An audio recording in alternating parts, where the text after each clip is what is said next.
제가 서울에서 10년 넘게 직장 생활을 하다가 남편 직장 때문에 강원도로 4년 전에 이사를 왔거든요. 이사하는 날 이모한테 전화가 왔어요. 근데 그러는 거예요. 절대 거기 집 사지 말고 집은 수도권에 사야 된다. 근데 살아보니까 그게 맞더라고요. 왜냐면 4년인데도 서울과 지방의 이 격차가 점점 더 벌어지는 게 보이는 거예요. 근데 어쨌든 지방이나 이렇게 외곽에 살면 어려운 게 이제 지방 아파트죠. 어딘가 살아야 되니까 이 똘똘한 한 채 선호 현상이 심해지면서 다주택자들이 지방 아파트를 먼저 판단 말이에요. 제일 좋은 거 하나만 남겨놔야 되니까. 그러니까 이제 경쟁력이 더 떨어져. 아무튼 그래서 오늘은 외곽, 지방에 살면서도 서울과의 격차에 눌리지 않는 그 현실적인 생존 전략을 이야기해 보려고 합니다. 제가 보니까 지방이 불리한 이유는 사람들의 능력이 부족해서가 아니에요. 연결이 약해서예요.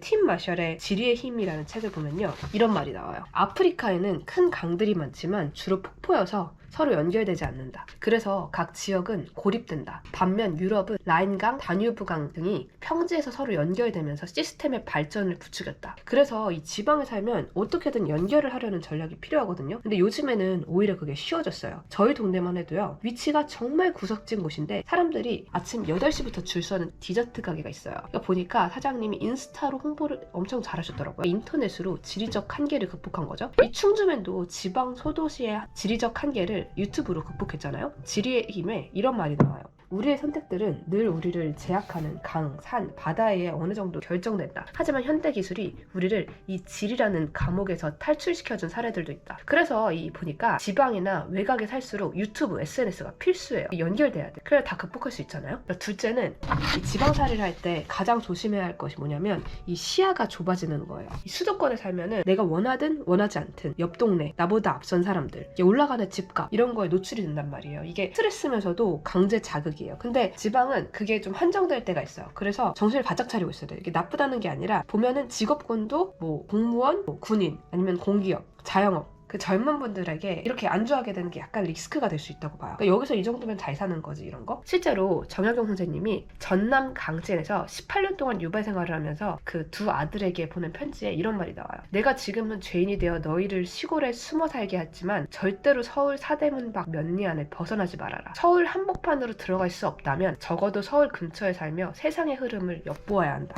물론 당연히 200년 전 일이니까 지금보다 훨씬 고립돼 있었겠죠. 근데 요즘에는 진짜 조금만 신경 쓰면 시야를 넓힐 수가 있어요. 유튜브가 있잖아요. 서울만이 아니라 세계 어느 나라, 뭐 어느 사람들, 어느 직업도 다 볼 수가 있어요. 이제 세 번째는 지방 프리미엄을 적극적으로 활용하는 건데요. 이 지방은 초기 자산 만들기에 정말 유리해요. 생활비가 낮거든요. 전세 1억 5천이면 32평 구축 아파트에 여유롭게 살아요. 그만큼 현금이 남잖아요. 거기다가 각종 지원금, 지역 전형 이런 것도 있죠. 있는 거를 활용해야 되니까 최대한 총알을 준비해서 S&P 같은 미국 주식에 투자를 하다가 기회가 오면 서울에 집을. 이 아프리카는 폭포 때문에 고립되어서 불리하다고 했잖아요. 근데 요즘에는 그 폭포를 수력 발전으로 활용한다고 하더라고요. 이렇게 우리가 태어난 것이 우리의 삶을 어느 정도 결정하기도 하지만 우리 인간은 그 한계를 늘 넘어왔다고 합니다. 그래서 수도권에 있든 지방에 있든 주어진 자리에서 내가 할 수 있는 일을 하다 보면 결국 기회가 오지 않을까요?